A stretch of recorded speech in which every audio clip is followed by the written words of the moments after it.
Po, so kamusta po ang mga tatay?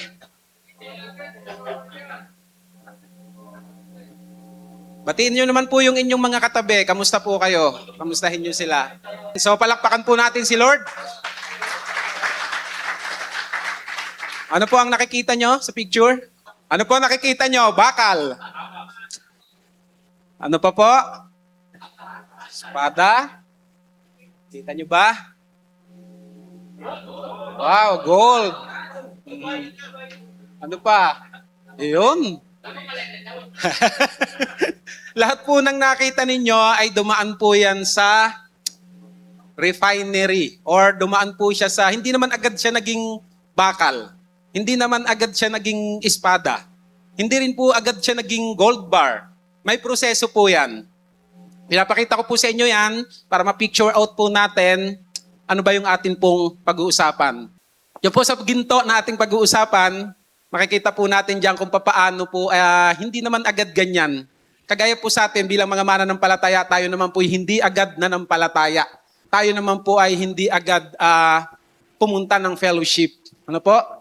So, basahin ko lang po, refining processes involve dangerous acids and toxic fumes, requiring proper safety gear and a well-ventilated, preferably outdoor environment. So pag po nire-refine ang gold o anything na talaga pong iniaayos, ganyan po ang ginagawa. Meron pong proseso. Hindi po basta-basta. Basahin ko lang po, 1 Peter chapter 1, verse 6-7. Kung meron po kayong Bible, samahan niyo po akong bumasa. Sabi po dyan, wherein ye greatly rejoice, though now for a season, if need be, ye are in heaviness through manifold temptations, that the trial of your faith, being much more precious than of gold that perisheth, though it be tried with fire, might be found unto praise and honor and glory of the appearing of Jesus Christ. Basahin ko po muli.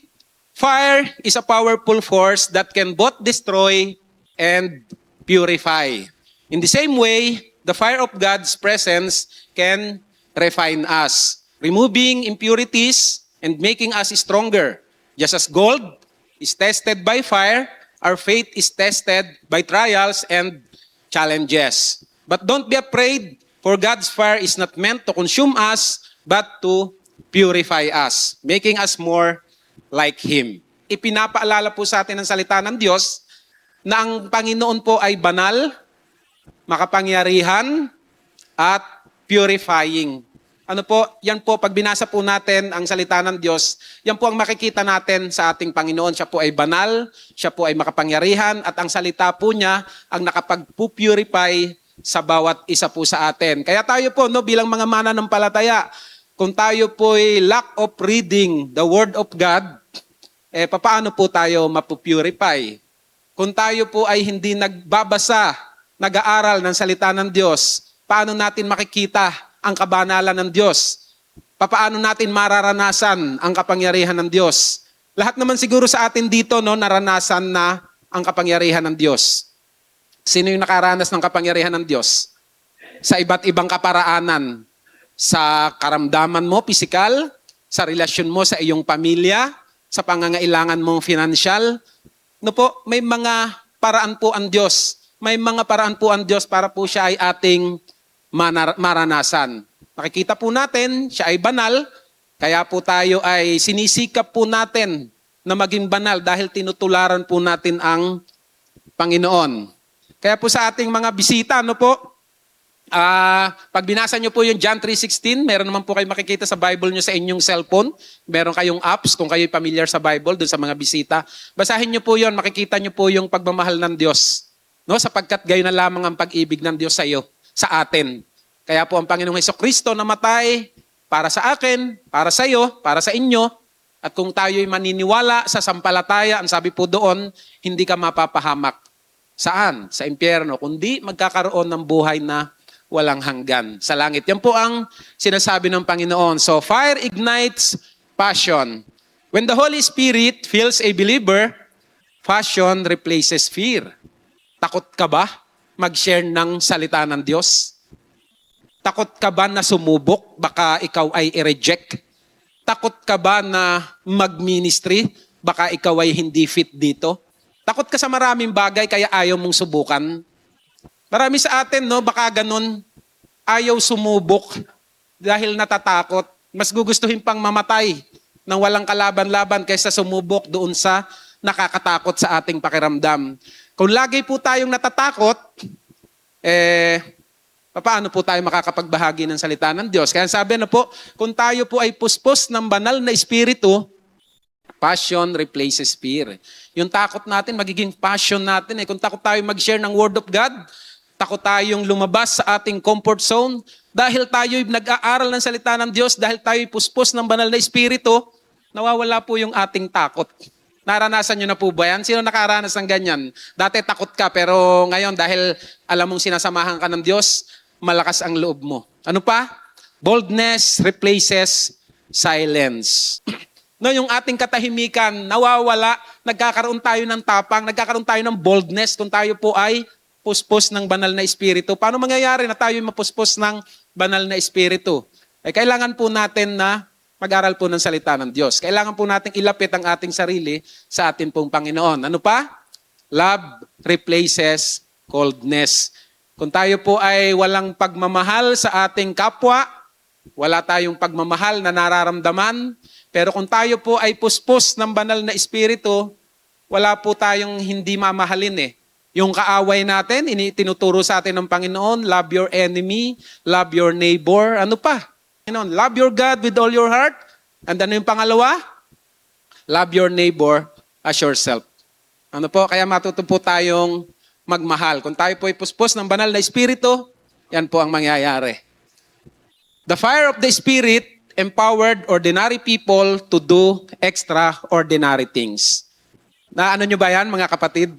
Na kayo po, hindi nyo naman dati ginagawa yung mga ginagawa nyo ngayon. And yet, dahil po sa fire, dahil sa Spirit o banal na Espiritu, naging mga extraordinary, no? Yung kaya natin gawin, nakakaroon tayo ng extra mile. Dati hindi mo kayang tumugtog sa maraming tao, ngayon nakakatugtog ka. Dati hindi mo kaya magsalita sa maraming tao, ngayon nakakapagsalita ka. So, ano po ang nangyayari, no? Kung tayo ay Spirit-empowered, ano po, yung fire na yon, tayo po ay makakagawa ng mga bagay na extraordinary. Hindi po tayo yon, kundi yun po ay dahil sa paggabay ng banal na espiritu. Number 4, strange fire versus holy fire. Not all fire is from God. The Bible warns about offering strange fire or unauthorized worship or self-made spirituality. No po, sabi ng Panginoon, sabi ng mga Pariseo, no, sabi niya, kami po ay nagpalayas ng mga demonyo sa pangalan nyo, kami po'y nakagawa ng milagro, kami po'y nagpagaling. Pero anong sinabi ng Panginoon? Magsialis kayo, magsilayo kayo.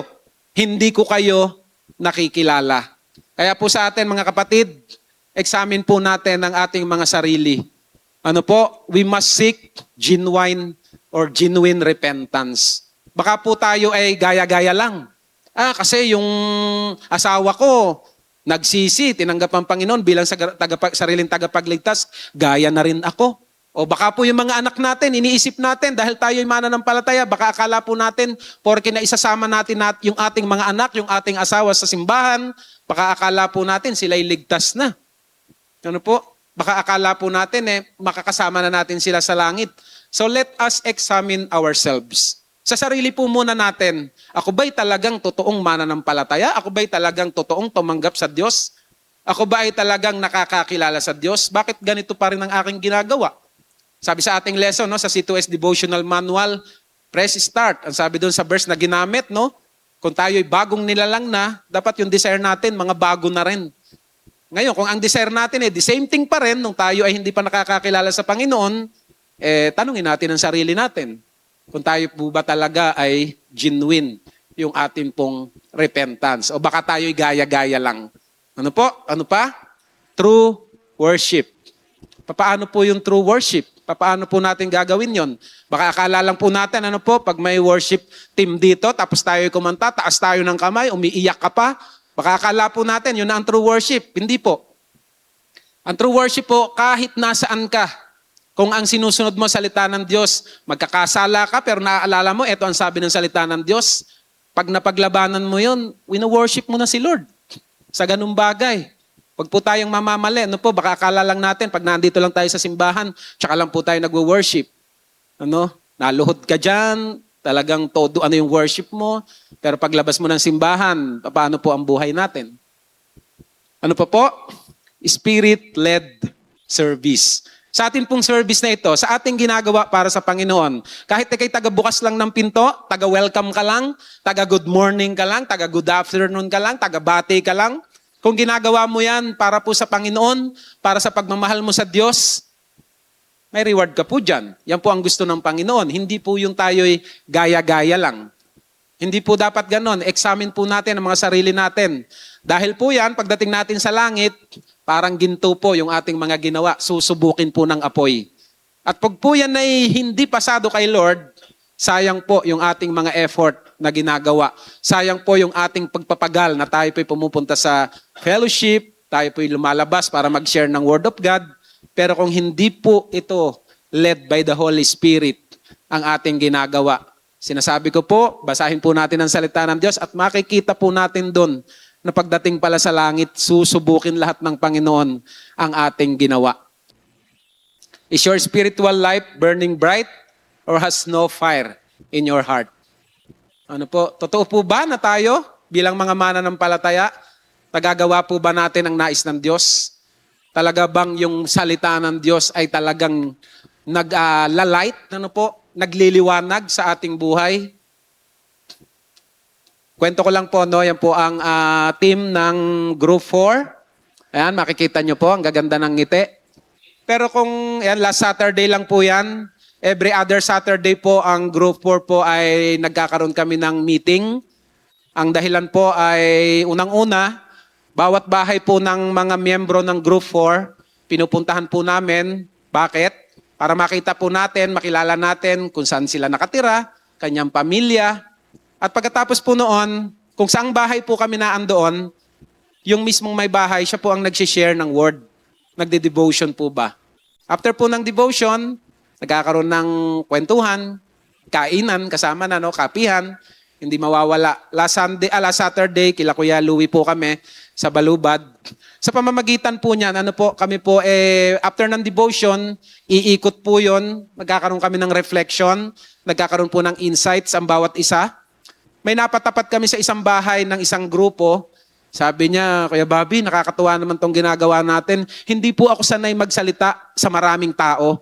Pero nung ginagawa po natin to ng tuloy-tuloy, nakuha niyang mag-share ng Word of God. Nakuha niyang magsalita. Nailabas niya yung gusto niyang sabihin.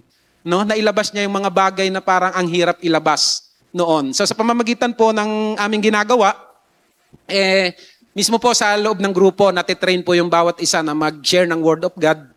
Aside po doon, sa aming po mga insight, meron din po kaming nalalaman na personal sa buhay ng mga bawat tao.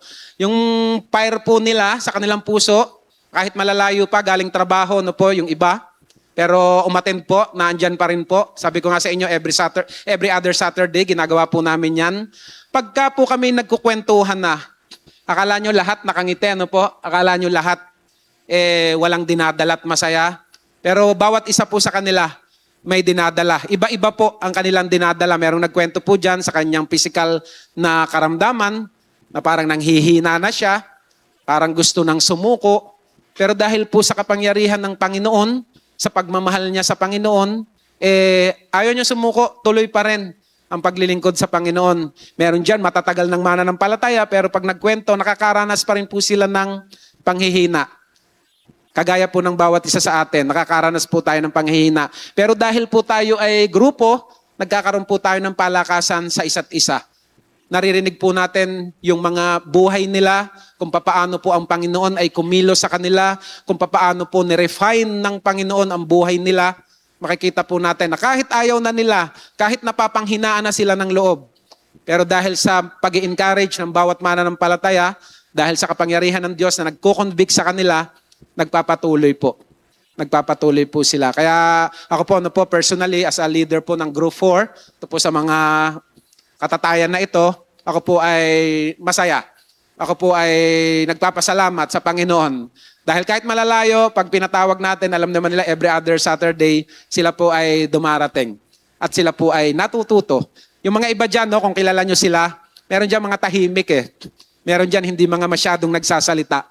Pero pag kayo'y nag-share-share para kayong magkakabarkada, isa po sa agenda namin yon na magkaroon po ng closeness yung bawat katatayan sa amin pong grupo. Siyempre sa lahat, ano po sa bawat isa. Pero siyempre meron tayong mga kani-kaniyang ginagawa. So kaya po ako nag-set ng every other Saturday po, nagmi-meeting po kami. So ilang po, to God be the glory. And ito po yung ating, sige po, palakpakan natin si Lord. Kung para kay Lord, yung malakas pong palakpak. Para kay Lord. Mas masaya kung kasama namin dito sa Ministry.